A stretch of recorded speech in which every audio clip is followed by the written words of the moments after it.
저출산과 고령화, 우리나라만의 문제는 아닙니다. 이런 추세라면 미래에는 생산 인력이 크게 줄어든다는 것을 예측할 수 있을 것 같은데요.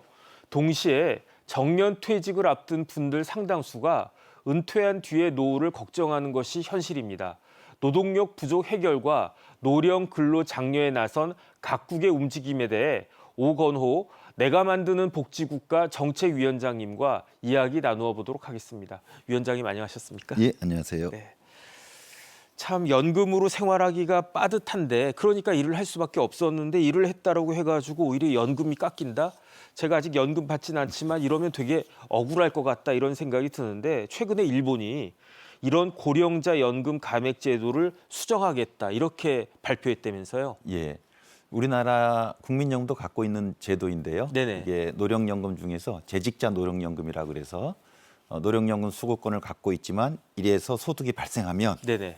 일정 기준 이상의 소득이 발생하면 연금을 깎는 제도이거든요. 네네. 일본은 현재 자신의 소득과 개인 소득과 연금을 합쳐서 50만 엔. 네. 그러면 한국 돈으로 한 450만 원이 됩니다. 450만 원. 그래서 450만 원이 넘는 금액 중에 절반을 연금에서 깎아요. 네네. 그럼 예를 들면 소득이 350만 원 있고 연금을 200만 원 받으면 550만 원이 되니까 100만 원이 넘잖아요. 그렇죠. 그중에 50만 원을 이제 국민연금에서 깎는 거예요. 네네. 200만 원을 주지 않고 150만 원을 주는 거니까. 그러니까 일을 해서 돈을 많이 벌수록 이미 내가 가지고 있던 권리인 공적연금을 깎네? 이런 이제 비판의 목소리가 커질 수밖에 없죠. 네네. 그래서 이번에 일본 정부가 그 연금을 깎는 기준선 한국 돈으로 한 450만 원이 되는데 이걸 한 550만 원이나 혹은 650만 원 정도로 상향시키겠다. 네. 이런 논의를 하고 있는 겁니다. 네네. 뭐 연금이 깎이면 저 같아도 뭐 열심히 일을 안 할 것 같은데 결국은 나이 드신 어르신들이 활발하게 일을 할 수 있도록 개선해 보겠다 이런 취지인 것 같습니다. 네, 그렇습니다. 모두의 사회자께서 말씀하신 것처럼 고령자들의 고용을 독려 촉진하는 게 지금 전 세계적 추세이거든요. 네네. 그래서 이 공적연금에서도 이 재직자 노령연금 감액 제도가 고령자 노동을 촉진하는 데 있어서 오히려 이게 조금 그 장벽이 되고 있다면 이건 좀 완화시켜야 되겠다. 이런 취지에서 일본 정부가 추진하고 있는 거고 특히 일본은 이 고령자 고용에 무척 적극적인 나라이고 또 상당히 성과를 거두고 있습니다. 네네. 그래서 거기도 우리나라처럼 정년은 60세인데 네. 사실상 65세까지 그 자기 기업에서 일하는 노동자들을 65세까지 계속 고용을 보장하는 게 법적 의무예요. 네네. 그리고 최근에는 70세까지도 보장하도록 노력한다라는 이제 그 법제화를 했고 또 그 방향으로 노사정이 움직이고 있습니다. 그래서 일본은 고령자 고용률이 지금 상당히 높죠. 네네. 그런데 물론 이제 나이 드신 분들한테 일자리는 당연히 필요할 수 있겠죠. 하지만 우리 사회 전체적으로 봤을 때에도 노동력 부족 현상이 지금 대두되고 있지 않습니까? 특히 베이비 부머라고 하는 60년대생들이 이제 은퇴하기 시작하고 있는데 미국 같은 경우는 매일 한 달도 아니고 매일 10,000명씩 은퇴한다 이런 그 기사를 제가 봤거든요. 그러면 노동시장에 큰 구멍이 생길 수도 있겠다 그런 생각이 듭니다. 그럴 게 가고 있다고 이제 각국 정부가 판단하고 있는 거죠. 네네. 이 베이비 부모들이 우리나라도 그렇습니다만은 아주 지금 그 현대 산업의 중추 집단이었고 지금 네네. 역시 그러한 역할을 하고 있는데 그 큰 규모의 인구가 갑자기 쭉 빠져나가는 거예요.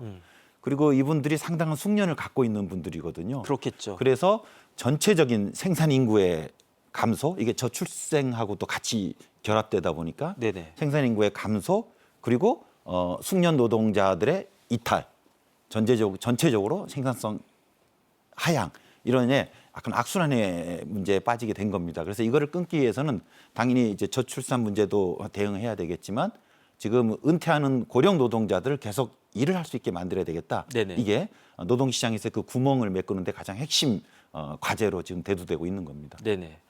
그러면은 베이비 부모 세대들이 일을 계속할 수 있도록 그 은퇴 시기를 좀 뒤로 늦추는 그러한 그 논의들이 많이 있을 것 같습니다. 결국은 뒤로 늦추는 거죠. 네네. 뒤로 늦추는 거죠. 네네. 그러면 이렇게 정년이 연장이 되면 어떤 문제가 생길 것이냐. 결국은 일자리를 계속 그 베이비 부머들이 60년대생들이 차지하고 있다는 이야기잖아요. 그렇죠. 그렇게 되면은 이제 젊은이들이 청년 일자리가 줄어들고 청년 채용이 줄어들고 그렇게 되면은 그 젊은이들이 일을 배우고 그럴 기회가 상실되지 않을까. 일단 이런 그 염려가 되는데 이런 부분은 어떻습니까? 그러니까 노동 시장에서의 세대별로 보면 청년 노동자들이 있을 테고 이제 은퇴 직전에 고령 노동자들이 있을 텐데 우리는 좀 산업화가 늦은 나라이거든요. 네네. 지금 고령자 고용이 아주 활발한 나라가 유럽 나라들인데 이 서구 나라들을 보면 70년대에는 바로 그런 문제가 발생한 거예요. 이제 출산율이 높으니까 청년들이 대거 노동시장으로 진입합니다. 네네. 그러니까 좀 나이 드신 분들은 자리를 비켜줘야 되겠다 해가지고 그때는 오히려 정년을 앞당겼어요. 네네. 그래서 조기 퇴직을 권장했고 조기에 연금을 줬고 그리고 당시에 고령 노동자들은 이제 이 정도 일을 했으니 이제는 연금을 받으면서 이제 노후를 즐기는 이제 그런 방향으로 갔었는데 지금 인구 구성의 환경이 바뀌어 버린 거예요. 네네. 이제 출산율이 낮아지니까 인구 유입이 적고 그래서 지금 이 은퇴하시는 분들을 뒤로 늦출 수밖에 없는 상황인 겁니다. 네네. 그리고 또 하나는 수명이 길어진 거예요. 아. 옛날에는 조기 퇴직해서 그 남은 여생을 공적연금으로 살았는데 수명이 길어지다 보니까 옛날에는 20년만 공적연금을 받았는데 이제는 25년, 28년 받아버려야 되니까 네네. 공적연금의 재정 지속 가능성 문제가 생긴 거예요. 네네. 그래서 두 가지 요인, 노동력 부족을 메꾸는 문제, 그리고 공적연금의 재정의 지속 가능성을 위해서라도 이제 은퇴 연령을 늦추겠다. 은퇴 연령을 늦추는 건 정년 연장이고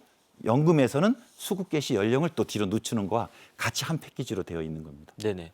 그런데 지금 위원장님 말씀 들어보니까 유럽 같은 경우는 복지가 아주 잘 돼 있잖아요. 예. 그러니까 유럽 사람들 중에 어떤 사람들은 내가 일찍 은퇴해서 좀 편하게 쉬겠다. 그러고 싶어 하는 사람들이 많은데 오히려 일을 더 오랫동안 하라. 여기에 반대하는 목소리도 있을 수 있을 것 같은데 어떻습니까? 정부 입장에서는 국정 운영의 이제 취지에서 불가피하게 정년을 연장해요. 일을 더 하라고 하는 거죠. 네네. 또 연금을 늦게 주겠다고 하는 건데 당연히 이제 노동자의 입장에서는 그게 원치 않은 거예요. 그래서 네네. 대부분의 나라에서 정년 연장, 연금 수급 개시 상향에 있어서 이제 국민들의 반대 저항에 부딪힙니다. 네네. 근데 그럼에도 불구하고 이제 시민들이 인식을 하는 거죠. 불가피하다. 이렇게 하지 않으면 노동시장이 힘들고 또 후세대들이 너무 힘들 거라는 걸 알고 있기 때문에 일종의 사회적 합의 조정을 통해서 정년 연장 그리고 고용을 계속하게 되는 거고요. 가장 최근에는 이제 작년에 프랑스의 경우에죠. 네네. 프랑스는 정년이 좀 낮은 나라예요. 네네. 근데 그거를 연금 수급 개시 연령을 62세에서 2년 한 7년 기간의 과도 기간을 거쳐서 연장하겠다. 2년 더 하라. 네네. 일을 더 하셔야 되겠다 하니까 네. 이제 시민들이 반발한 네. 거거든요. 네. 뭐 결국은 그런 방향으로 갔습니다만은 네네. 전반적으로 시민들은 저항을 하죠. 네네. 하지만 또 어떤 사회적 책임 의식 때문에 결국은 더 일하는 방향으로 가고 있습니다. 네. 일하기 싫은 건 유럽이나 우리나라랑 비슷한 것 같습니다. 근데 그럼에도 불구하고 정년 연장이 추세가 되는 거는 고령화 때문이겠죠. 그렇죠. 지금 전 세계가 다 같이 늙어가고 있다 이런 이야기가 나오던데 어느 정도이기 때문에 이런 이야기가 나올까요? 뭐 인구 구성은 뭐 선진국 그리고 뭐 이제 개발도상국에 따라 좀 다릅니다만은 전체적으로 보면 유엔의 인구 네네. 전망 보고서를 보면 65세 이상 노인의 인구가 지금 한 7억 명 정도 돼요. 네네. 근데 이게 한 몇십 년 지나면 이제 15억으로 2배 늘어나는 거거든요. 네네. 그리고 더 중요한 건 노인의 절대적 수가 늘어나는 게 아니라 노인들은 기본적으로 이제 생산 활동에서 이제 졸업을 하시기 때문에 네. 부양을 받게 되거든요. 그렇죠. 그러니까 생산하는 연령대에서 또 부양을 받게 되는데 이게 노년 부양비라 그래요. 네. 분모는 생산 가능 인구, 분자는 노인 인구 이런 건데 지금 유럽 같은 경우는 그 노년 부양비가 한 30 정도 돼요. 네네. 그러니까 10명이 일을 해서 3명을 부양하는 인구 구조이거든요. 네. 근데 지금 인구 전망에 따르면 노년 부양비가 66%, 2배로 늘어나 버리는 거예요. 네네. 그러니까 당장 그때 일하는 세대들이 자신이 벌어서 노년을 부양하는 부담이 2배로 커지는 거죠. 네네. 그러니까 결국은 노인이라는 건 사실은 우리가 법적 혹은 생물학적으로 몇 세라고 이제 규정을 하고 있는데 일을 좀 더 하게 되면 노인의 수가 줄어들 수 있는 거지 않습니까? 네네. 그런 면에서 이제 노년 부양비를 낮추고자 하는 노력이 필요한 거죠. 네네. 너무 이게 높아지니까. 네. 뭐 다른 나라를 볼 것도 없이 우리나라는 지금 세계에서 제일 빨리 늙어가는 그런 나라 아니겠습니까? 지금 제가 그 기록을 보니까 내년이면 우리나라가 초고령 사회, 다시 말해서 65세 이상 인구가 전체 인구의 20% 이상이 된다라고 하는데 참 심각할 것 같습니다. 아까 전 세계적으로 저출산 고령화, 네네. 이제 그에 따르는 이제 정년 연장, 그다음 노동력 부족 얘기를 했는데 그 출산과 은퇴의 고령화의 두 요소가 가장 빠르고 심각한 나라가 우리 한국이에요. 네. 아시는 것처럼 출산율이 너무 낮고요. 그리고 고령화가 굉장히 빨리 진행되고 있어요. 그러다 보니까 아까 얘기했던 일하는 사람 대비 부양받는 노인의 수, 노년 부양비가 아까 OECD 국가들은 한 10명에서 10명이 3명을 부양했다가 10명이 6명을 부양하는 구조로 가는데 네네. 지금은 10명이 우리는 2.5명을 부양하고 있거든요. 아, 나중에는요. 네네. 저희가 10명이 12명을 부양하는 구조로 저희 인구 구조가 가게 되어 있어요. 그럼 그걸 어떻게 합니까? 그래서 말씀하신 것처럼 내년에 전체 인구 대비 노인의 비율이 20%가 넘어요. 이거를 초고령 사회라고 하는데 네네. 앞으로는 전 세계 중에서 인구 중에 노인 비율이 가장 높은 나라가 지금 일본인데 네네. 이제 우리는 일본도 제껴서 네네. 지금 재작년에 나온 통계청의 인구 특별 전망에 보면 내년이 노인 인구 20% 그리고 나중에는 저희가 노인 인구가 48%까지 찍게 돼요. 네네. 2명 중에 1명이 노인이 네네. 되는 겁니다. 인구 전망은 잘 틀리지 않거든요. 네네. 왜냐하면 사망과 출산이라는 두 요소의 결합이기 때문에 네. 그래서 인구 구조에 대한 대응 굉장히 절박하고 시급합니다. 네. 참 그 위원장님 말씀만 들어도 답답한데 거기에다가 지금 우리나라는 초고령 사회일 뿐만 아니라 노인 빈곤율도 세계에서 제일 그 지수가 안 좋다라고 하던데 OECD 기준으로 14년째 1위라고 하던데 이게 사실인가요? 그 이유가 뭡니까? 근데 1위는 좀 약간 상징적인 거고요. 좀 작은 이제 도시 국가들이 있어요. 네네. 네, 그 나라 빼면 네네. 실질적인 나라에서 비하면 이제 빈곤율이 제일 높고요. 저희가 한 네네. 40% 되거든요. 40%. 그러니까 10명의 노인 중에 4분이 빈곤 상태에 있어요. 네네. 근데 OECD 국가들은 한 15% 네. 정도이거든요. 그러니까 거의 3배 높은 거예요. 근데 노인들은 기본적으로 은퇴자이거든요. 그래서 기존에 젊었을 때 시장에서 얻는 소득은 없어지고 하지만 소득은 필요하잖아요. 무언가 의지해서 살아야 돼요. 네네. 그래서 빈곤주의라는 건 그 소득의 정도를 얘기하는 건데 그래서 서구 노인들은 대부분 공적연금으로 사세요. 네. 그래서 자신이 쓰는 생활비의 거의 한 60% 가까이를 공적연금으로 생활을 해요. 그러니까 대다수가 일정 정도의 생계 수준을 유지하고 그래서 빈곤에 빠지지 않는데 우리는 국민연금의 역사가 짧고 또 급여 수준도 낮아서 되게 빈약해요. 네네. 그래서 전반적으로 지금도 뭐 엊그제 뉴스에서 국민연금 수급자가 700만 명이 되었다고 숫자는 그렇게 나왔습니다마는 네. 연금액이 작다 보니까 네네. 공적 연금이 빈약한 거 그게 한국의 노인 빈곤율이 높은 아주 핵심 요인입니다. 네. 그런데 지금 사실은 나이로 따지면 이제 정년을 넘어서는 그런 분들이 많이 있지만 제 주위에서 봐도 뭐 60, 70 이렇게 되신 분들이 충분히 건강하고 충분히 일을 할 수 있으신 분들이 굉장히 많단 말이에요. 그렇다면 이런 분들이 제대로 일을 할 수 있는 그런 여건을 좀 만들어줘야 되는 거 아니겠습니까? 그렇죠. 그래서 그 미션을 네네. 이제 우리가 수행을 해야 돼요. 네네. 한국은요. 앞으로 인구 전망을 보면 굉장히 수명이 길어요. 수명이 네. 길어진다는 건 그만큼 또 건강하다는 걸 의미하는 거고. 그렇죠. 지금 법적 정년이 60입니다마는 말씀하신 것처럼 65세, 70세, 75세 되셔도요. 네네. 아주 왕성하게 네. 일할 의지와 그리고 일할 신체를 가지신 분들이 있거든요. 네네. 그리고 상당한 전문성도 갖고 계신 분들이 즉 베이비부머들이 그렇죠. 교육받고 한국의 산업의 기틀을 만들었던 그분들이 지금 베이비부머 1,600만 명이 지금 1, 2차가 지금 포진돼 있거든요. 네네. 그러니까 이분들에게 적절한 노동의 고용의 역할을 드리는 거 반드시 그쪽으로 가야 됩니다. 네네. 그런데 이 와중에 정부가 먼저 신호탄을 쐈다고 합니다. 그러니까 행정안전부하고 대구시가 공무직 직원들의 정년을 연장했다라고 예, 예. 하면서요. 네네. 그 되게 바람직하죠. 네네. 그런데 그래서 지금 법적으로 60인데 이제 65세로 올리니까 네네. 신호탄일 수는 있는데 네. 이게 얼마나 큰 영향을 미칠까에 대해서는 조금 지켜봐야 되는데 왜냐하면 이분들이 공무직이거든요. 네네. 이제 그 문재인 정부 때 그 전에 민간 뭐 위탁 화청 일을 이제 지자체에서 하시다가 이제 무기 정규직으로 네네. 이제 전환되신 분들이에요.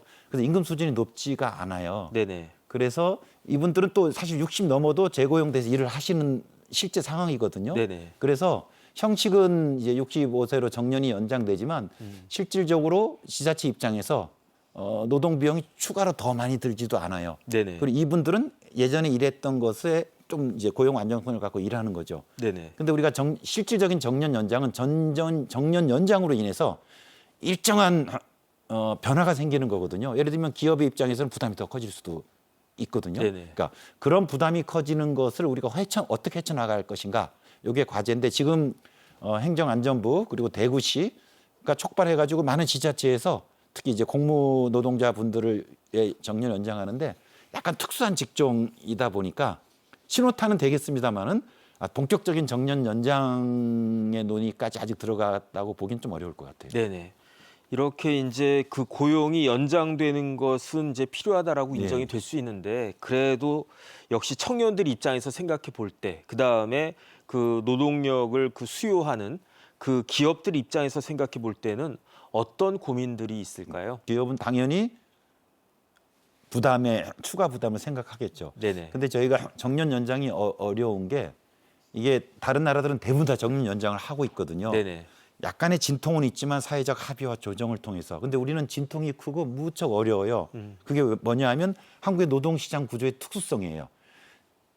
그 정년 연장이 적용되는 그 사업장이 특성을 보면 다른 나라들은 정년 사업장이 많은데 우리는 되게 작아요. 전체 사업체 중에 한 22%만 정년 제도를 가지고 있어요. 네네. 그리고 이게 노동시장의 아주 코어 집단 중심부예요. 네. 공공기관, 금융, 대기업들이에요. 네네. 그러다 보니까 정년을 연장할 경우에 실제로 정년 연장의 효과를 보시는 분들이 지금 전반적인 노인 빈곤 상태에서의 고령 노동자 고용 확대라는 취지에서 정년 연장을 얘기하는데 네네. 결과적으로는 한국의 노동시장 양극화 구조에서 가장 중심에 있는 부분, 중심에 계신 분들만 혜택을 보게 되는 네네. 이런 지금 약간의 그 문제가 예상되는 거예요.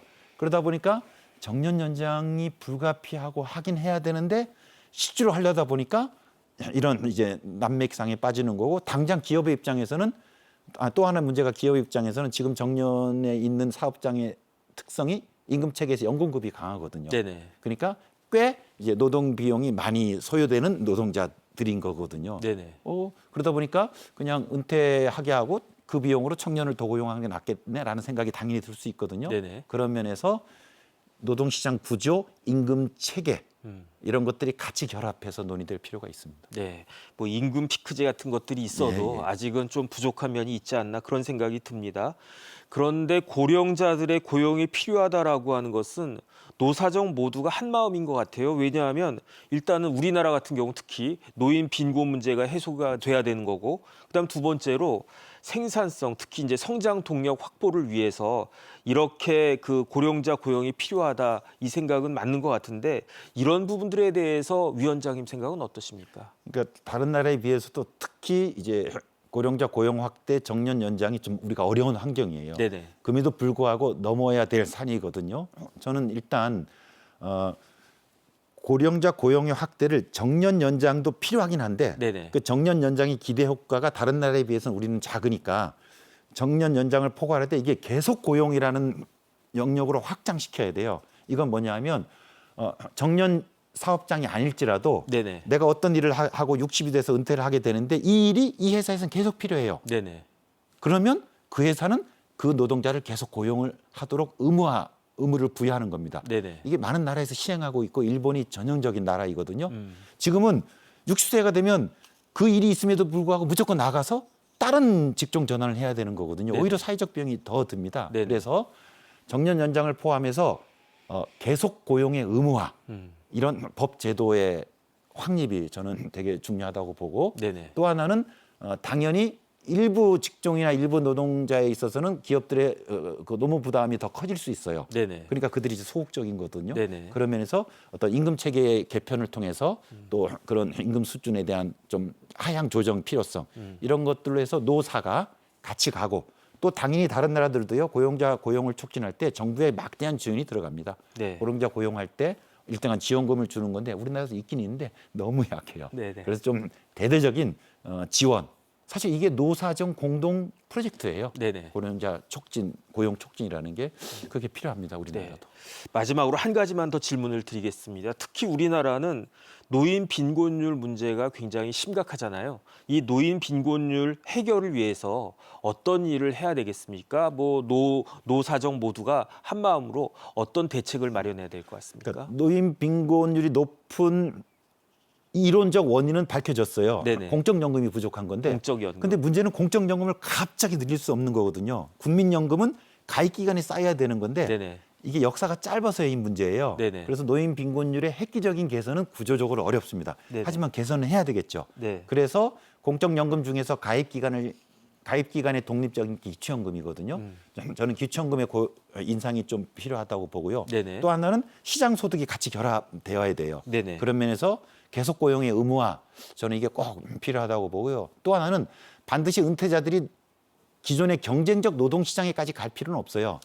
이런 최근 들어와서 이제 지역 공동체 내에서의 다양한 돌봄 활동 혹은 환경 보호 활동에 참여할 수 있거든요. 네. 이런 어떤 사회적 역할을 하고 사회 수당을 받는 이런 또 제도들도 도입할 필요가 있습니다. 이렇게 해서 좀 종합적인 고령자 고용 촉진 방안이 필요하다고 봅니다. 그러니까 결국 연금하고 일자리가 다 그렇죠. 정비가 돼야 된다. 그 말씀이신 것 같습니다. 누구나 겪게 되는 미래, 바로 나이 들어가는 것입니다. 그만큼 멀리 보고 뜻을 모아야 할 때가 아닌가 싶습니다. 지금까지 도움 말씀에 오건호 내가 만드는 복지국가 정책위원장이었습니다. 위원장님 감사합니다. 예, 고맙습니다.